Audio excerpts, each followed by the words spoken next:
இன்னைக்கு என்னோட பசங்களுக்கு என்ன பிரேக்ஃபாஸ்ட் அண்ட் லஞ்ச் கொடுத்து அனுப்பணும்னு பார்க்கலாமா? மார்னிங் பிரேக்ஃபாஸ்ட்டுக்கு நான் சுட சுட மொறுமொறு தோசை தாங்க ரெடி பண்ணேன். இது கூட தக்காளி சட்னி. அப்புறமா மதியானம் லஞ்சுக்கு எவர் கிரீன் ரெசிபியான தயிர் சாதம் தாங்க. தயிர் சாதம் நார்மலாகவே நீங்கள் லஞ்சு கொடுத்து அனுப்பும்போது லைட்டாக புளிச்சிடும் இல்லையா? அந்த புளிப்பு எடுக்காமல் தயிர் சாதம் எப்படி செய்யறதுன்னு பார்த்துருவோமா? அதுக்கு நீங்கள் தயிர் சேர்க்கறதுக்கு முன்னாடி 1 டம்ளர் அளவுக்கு பால் சேர்த்துக்கோங்க. பால் சேர்க்கறதுனால சீக்கிரம் புளிச்சு வராது. அதுக்கப்புறமா தயிர், அது கூட தேவையான அளவு உப்பு சேர்த்ததுக்கு அப்புறமா தண்ணி ஊற்றிக்கோங்க.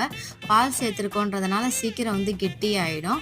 அவ்வளோதாங்க. நல்லா மிக்ஸ் பண்ணதுக்கு அப்புறமா தாளிப்பு கொட்டி இறக்குனீங்கன்னா சூப்பரான தயிர் சாதம் ரெடி.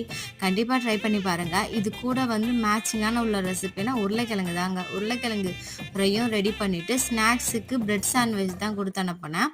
இது எல்லாத்தோட ரெசிபியும் நான் ஈவினிங் அப்லோட் பண்ணுறேன். வேணுன்றவங்க மறக்காமல் செக் பண்ணி பாருங்கள். இதே மாதிரி ரெசிபியை பார்க்க மறக்காமல் சேனலை சப்ஸ்கிரைப் பண்ணிக்கோங்க. தேங்க்யூ.